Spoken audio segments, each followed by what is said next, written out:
It's Thursday, February the 2nd, 2017, and this is your Barbados Today afternoon update. I'm Emmanuel Joseph. Thanks for joining us. Topping the news at this hour, bad news for local investment and financial firms hoping for an end to the Foreign Account Tax Compliance Act, or FATCA.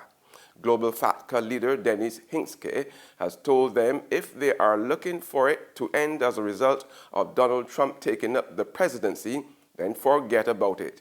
Addressing a Deloitte breakfast meeting at the Marriott Hotel this morning to bring financial institutions up to date on FATCA, Hinske dismissed rumors that the law could be repealed now that Trump is in power. Under the FATCA, foreign financial institutions are required to report to the U.S. Internal Revenue Service information about financial accounts held by U.S. taxpayers or foreign companies in which U.S. taxpayers hold a controlling interest. When you talk to Treasury and IRS, they are pretty vocal about the fact that they think the U.S. should participate in this. And it would not get rid of FATCA. FATCA's got a different intention. It's looking for these U.S. people in that broader definition. But they really think that it's important that they also participate in this. Congress may not think so. President Trump may not think so. When I get, asked what is my guesstimate, I don't think you're going to see the U.S. participate in CRS.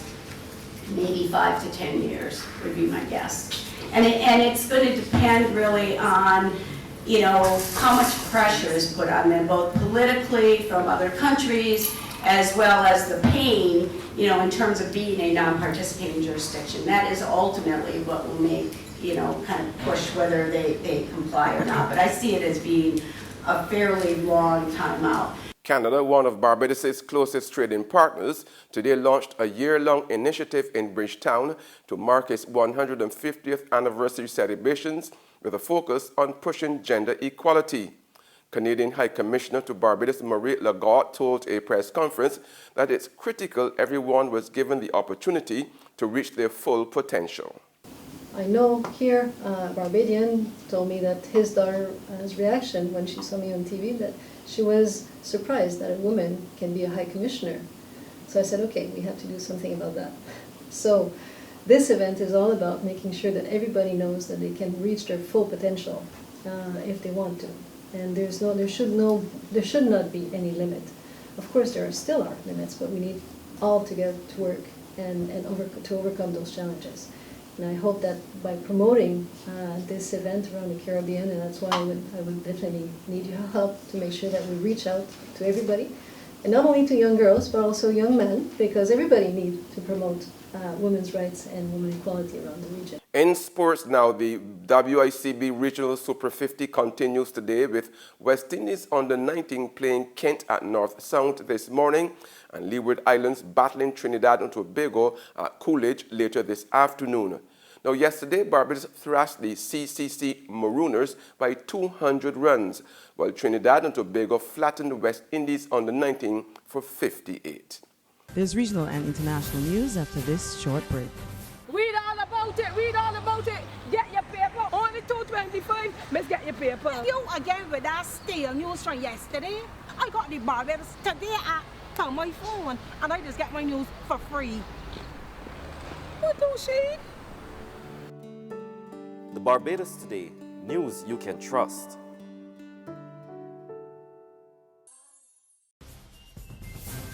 In regional news, parents of a 9-year-old boy in Trinidad are demanding justice after their son was brutally beaten by a classmate yesterday afternoon.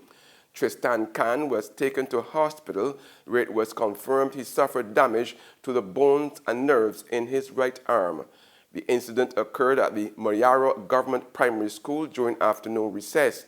His parents say it is not the first time the child in question has bullied their son as well as other pupils. However, they complain that the school has never taken action. In more regional news now, the value-added tax rate in St. Lucia has now dropped from 15% to 12.5%.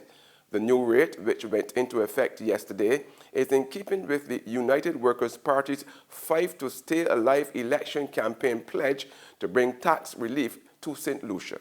Prime Minister Alan Shastney says the reduction in the value-added tax rate from 15 to 12.5% is not only in keeping with an election campaign promise, but is part of the administration's overall economic recovery strategy. He argues that a competitive tax system is crucial to attract foreign investment, thus the drive for more marginal tax rates.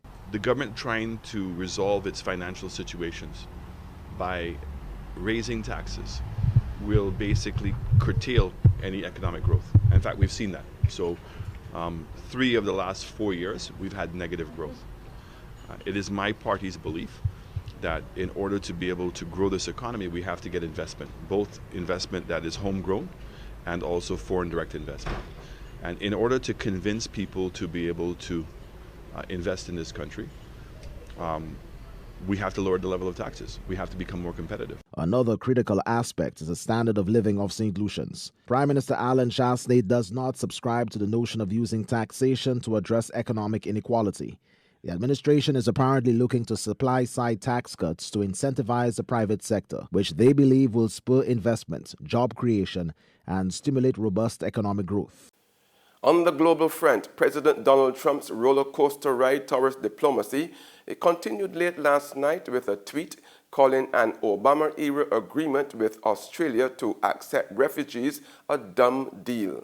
During the U.S. President's call with Australian Prime Minister Malcolm Turnbull on Saturday, Trump objected to an agreement over the U.S. receiving refugees. New tension between President Trump and a major U.S. ally. Sources say the president grew angry during a phone call with Australia's Prime Minister last Saturday. President Trump calling the Australian refugee agreement a very bad deal. That resettlement deal reached by the Obama administration will transfer refugees currently living in detention centers on islands off Australia to the U.S. I'm not going to comment on the conversation. Prime Minister Turnbull repeating to President Trump that according to the deal, nearly 1,300 refugees have to pass U.S. screening requirements. But sources say Mr. Trump kept insisting it was a very bad deal, remarking one of these refugees will be the next Boston bomber. I always stand up for Australia in every forum. The Prime Minister saying the conversation ended courteously, but a source says President Trump abruptly ended the call. Notably, the readout of the call provided by the White House on Saturday showed no sign of a contentious meeting, instead saying both leaders emphasized the enduring strength and closeness of the U.S.-Australia relationship. As news of the contentious call broke on Wednesday, Mr. Trump tweeted, "I will study this dumb deal," in the same tweet calling the refugees illegal immigrants. In more international news, the current host of Celebrity Apprentice and the former host of the show, also known as the former California Governor Arnold Schwarzenegger, and current President of the United States Donald Trump are feuding.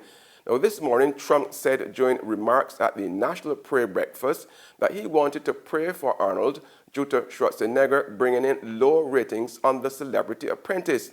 Schwarzenegger suggested in a short clip posted to social media that the two should swap roles. Hey Donald, I have a great idea. Why don't we switch jobs? You take over TV because you're such an expert in ratings, and I take over your job. And then people can finally sleep comfortably again. And that's news and the sports, but for the very latest, visit our website at www.barbadostoday.tv. Also subscribe to our e-paper, email updates, and like us on Facebook. We are also on Izumi Media in bus terminals, our screenplay at supermarkets and gas stations near you, as well as Channel 99 on Flow TV and Mix 96.9 FM. I'm Emmanuel Joseph. Have a fantastic day.